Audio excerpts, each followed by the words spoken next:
Sussex Squad, get in here. We need to talk.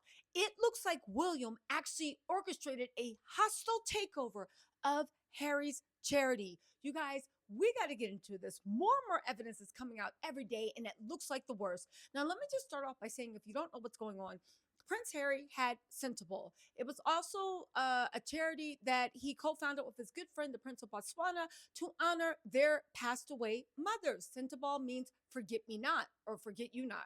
Whatever. That's not important, but it kind of is. Okay. So they brought in a new chairwoman. She seemed like she was good. All of a sudden, something happened. Harry, all the trustees, and the co founder all stepped back, leaving the chairwoman there. She said there was misogyny, racism. When I first heard it, I got to be honest with you guys. Anytime a black woman says that they have encountered misogyny, racism, I'm going to investigate. I don't care who it is, I'm going to investigate because I know it exists. But things got worse. And then she started putting out weird press releases, almost taunting Harry. And the thing was, when I read these press releases, we're going to get into it. I was like, yo, why does this sound like Thomas Markle 2.0? Why does this sound like Pierce Morgan wrote these sound bites? But they learned from their mistakes with Thomas Markle. And they said, you know what? We need to get a black woman. And then the other shoe dropped. Sussex Squad on Twitter actually pulled up receipts. People on Reddit pulled up receipts. And baby, let me tell you this. You have to read this thread I found on Twitter and look, and the responses. Prince William's hands are all over this whole hostile takeover. And the fact that she had Prince William's people ready to go, not even 24 hours after Harry and everybody else resigns, lets me know everything that's going to say. This proves that this chairwoman had this plan in place to take over Scentable. That's why I do want to say this. I feel like Meghan is really good for Harry. Let me just say this. Follow me. I feel like Meghan is very good for Harry for a lot of reasons. I feel like she calms him. I think Harry is passionate. He does feel a lot. People can feel it. But I think sometimes he does make hasty decisions and he doesn't think things through because he's an emotional person, right? That's one of the reasons he's so loved. But I feel like he also has this code of honor and valor and conduct that's really good when you're working with people of other honor, valor, and conduct, but not when you're working for absolute psychopaths trying to take away everything that you have. Case in point, this woman literally wanted Harry to resign. She literally did a hostile takeover of Harry's biggest charity. And imagine William, someone that's going to become the King of England, literally making it his life's journey to make Harry pay, even at the cost of everything with his mom, with the charity. Y'all, let's get into this. So, where are we at, right? Uh, Listen, Prince Harry and the Prince of Botswana both walked away. Now, the woman who was left, the lawyer, she then posted a statement mocking Harry, saying it's incredible. It's the incredible team on the ground, our staff and local partners who bring our mission to life every day, walking alongside the children and young people we serve. While trustees are key to governance and regulation, and patrons, especially founders, are an honor to have, it's the people in the field who are advancing the work no matter what. Um, okay, let's continue.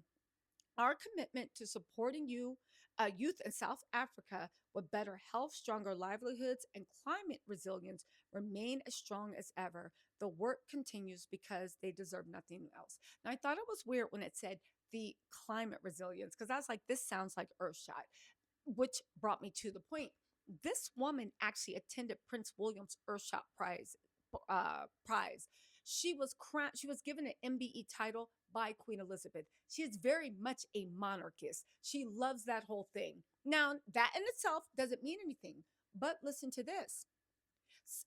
Sophie, that's the chairman right now, has worked on a number of high profile transactions, included the attempted hostile takeover of the London Stock Exchange Group. But it's more than that, right? Her sole mission seemed to be to destroy, uh, destroy Prince Harry's charity and make the charity bankrupt. I'm reading this right now. And I'm really in shock, such as why, but listen to this, right?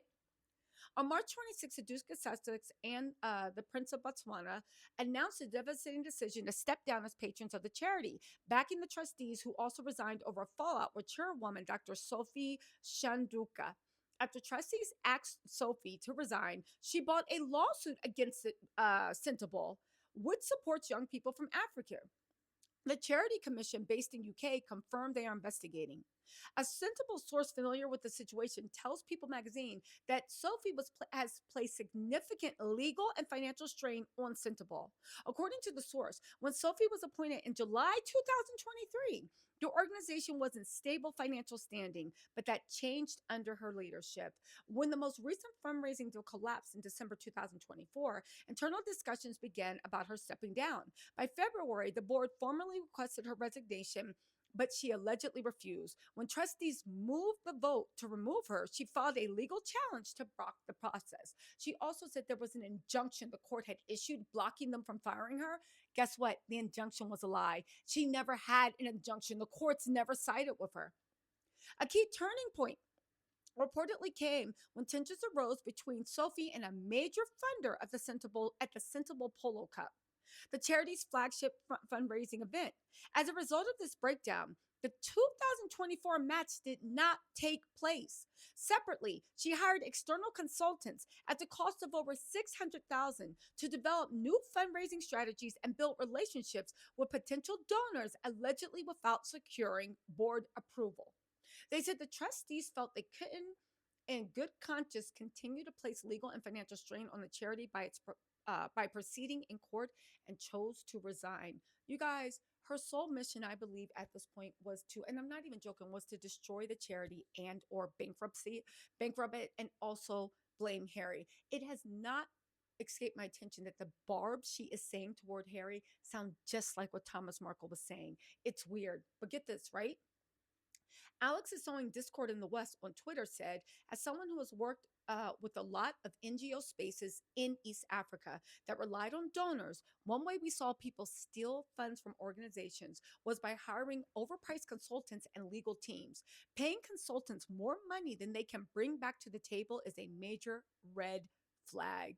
Yeah. Another person said, in Africa, we've seen this script many times, a prestigious NGO with respected global names attached to it. Next, the board is taken over by well-meaning African politicians and business persons. Both are the same people in Africa, and the charity, the here in Prince Harry's charity, not the entirety of Africa, right? The charity becomes a perfect money laundering conduit. Again, they're trying to say that she didn't bargain on Harry and the Prince of Botswana resigning. She obviously thought that they will be too emotionally attached to the charity they founded to resign. Now, be that as it may, right? Um, this is a lot. This is a lot. Let's get back into this Twitter thread. Mrs. Moose said, she showed a picture and she said the lady on the bottom right in the blue dress is Alex Lebec. It's her agency that got 600,000 in consulting fees. She moderated the Sensible panel in South Africa. Why would any consultant get $600,000 and they cannot bring in that money back? They also said Ian Rawlinson has served since 2000 on the Tush Trust and its executive officer for 8 years. William is its royal patron. It's a huge foundation with all kinds of famous sponsors. It's a kind of an interesting coincidence. Hannah Murphy on Twitter goes on to say, I think I'm wrong. They listed and have a picture of Ian Rawlinson on their Sensible. She said, I don't think I'm wrong. They listed and have a picture of Rawlinson on their Sensible website, but the British Charities Directory lists David Ian Rawlinson as trustee. Either way, it looks like this caper is off to a great start. Again, this woman, Sophie, already had new trustees lined up to take over. This is planned in advance, and she knew how it would play out. It seems like a well-executed plan to take over Sensible. This is TJS on Twitter. The question is why? And they said one of them or multiple people are involved in the Wales Air Ambulance in which Prince William is a patron.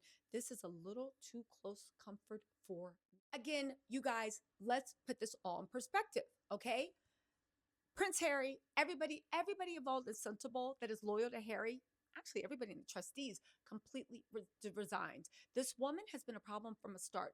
The polo charity that was supposed to happen in 2024, she got into a huge argument with the main person that had been doing the polo charity, the main backer, forever. She got in a huge argument leading to that polo match, their crown jewel of fundraising, not to happen. She hired overpriced consultants that were raiding the charity banks. Everybody, she lied about there being an injunction forcing her to stay on when there was no such injunction. Okay. Williams people were placed in charge of this charity less than 24 hours later. Okay. A former board member is speaking out on the record.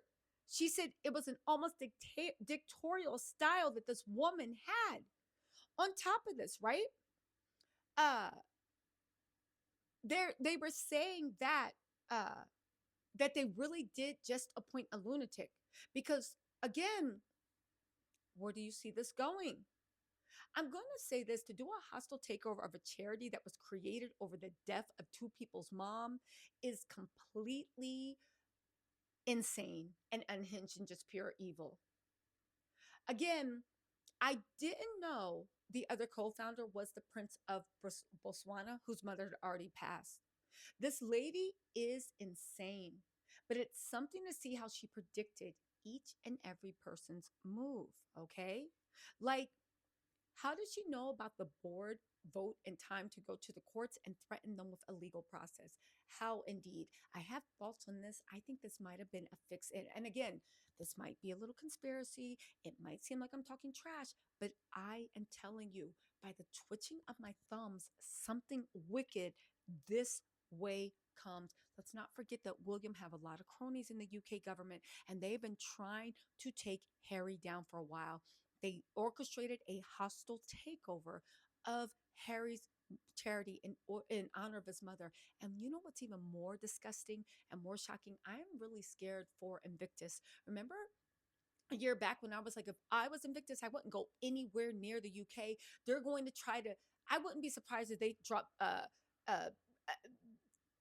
just made up charges of whatever to disgrace Invictus, why they are on English land.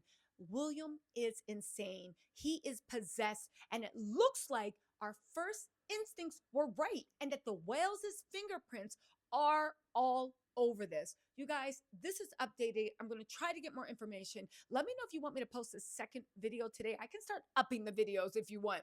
But yeah, it is all hands alert, and we are waiting to see what Harry's next move is, or when or if he is going to take legal action, or if because of everybody resigning, William did actually take over that whole charity. It's a lot. You guys, let me know what you think in the comments. I'll talk to you later. Bye.